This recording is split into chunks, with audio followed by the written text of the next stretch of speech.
Cirebon tak hanya diwariskan sejumlah peninggalan sejarah dan budaya yang menarik wisatawan.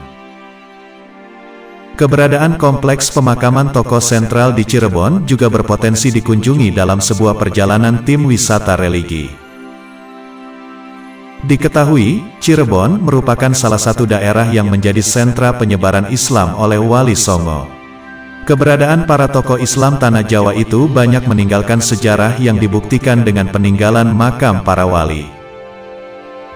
Cirebon memiliki banyak situs makam wali dan leluhur sebagai pendiri. Bahkan, hingga saat ini, makam leluhur atau tokoh sentral Cirebon dikunjungi banyak peziarah. 1. Komplek Makam Sunan Gunung Jati.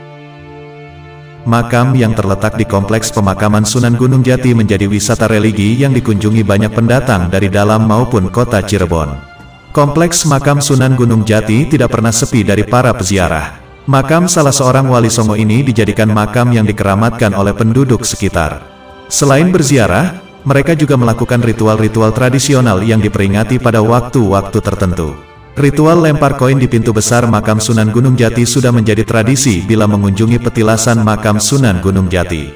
Tak hanya melempar koin, tidak sedikit para pengunjung meminta air dan mengusapkan air yang mengalir di sekitaran pusaran makam tersebut yang diyakini membawa barokah. 2. Hutan Plangon dan 2 makam keramat dan sakral di Hutan Plangon. Wisata Plangon yang terdapat di Desa Babakan Kecamatan Sumber terdapat 2 makam tua. Diketahui makam tersebut milik Syekh Abdurrahman atau disebut juga Pangeran Panjunan, dan Syekh Abdurrahim atau Pangeran Kejaksan. Konon diyakini jumlah monyet pada hutan tersebut tidak berkurang atau bertambah tiap tahunnya, yaitu berjumlah 99 ekor monyet. Menurut juru kunci Hutan Plangon, terdapat sedikitnya 6 kerajaan monyet yang masing-masing diketuai oleh Sang Jawara Monyet. Ia juga mengatakan setiap 1 Muharram atau pada hari-hari tertentu monyet tidak berkeliaran seperti biasanya, melainkan hanya berdiam diri di atas pohon. Meski dihuni oleh puluhan monyet yang berkeliaran, monyet yang berada di kawasan tersebut cukup jinak dan ramah terhadap manusia. Makam Keramat Mbah Kuwu Sangkan Cirebon Pangeran Cakrabuana atau Pangeran Walang Sungsang. Seperti namanya, makam Keramat Talun terletak di Cirebon bagian timur, Kecamatan Talun, Kabupaten Cirebon, Jawa Barat. Makam keramat ini kerap dibanjiri peziarah dari berbagai penjuru Nusantara. Biasanya banyak peziarah datang ke makam Keramat Talun saat malam Jumat Kliwon, atau pada momen tahunan seperti malam 1 Suro atau 1 Muharram. Makam ini dipercaya pada sebagian orang tentang kesakralannya, memberikan barokah tersendiri bagi mereka yang berziarah di makam tersebut. Sosok Mbah Kuwu Sangkan ini adalah seorang pendiri Cirebon, dan membangun kerajaan Cirebon dari sisi ekonomi, kebudayaan, pendidikan, hingga agama khususnya Islam.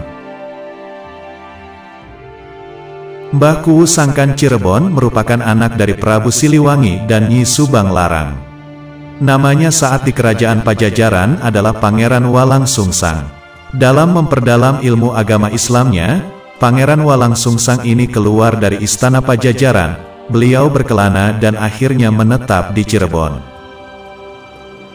Saudara kandung dari Nyi Mas Rara Santang dan Raden Kian Santang tersebut menikah dengan Nyi Endang Gelis, yang merupakan putri dari gurunya yaitu Resi dan Warsih. Kemudian beliau memiliki seorang putri yang bernama Nyi Mas Pakungwati, yang kemudian dinikahkan oleh Syarif Hidayatullah atau yang biasa dikenal dengan Sunan Gunung Jati. Dengan segala kerendahan hati, jika ada perbedaan versi mohon dimaafkan, baiknya ini dijadikan bahan rujukan sehingga kita bisa mengambil hikmah dari kisah ini. Semoga informasi ini bermanfaat untuk kita semua.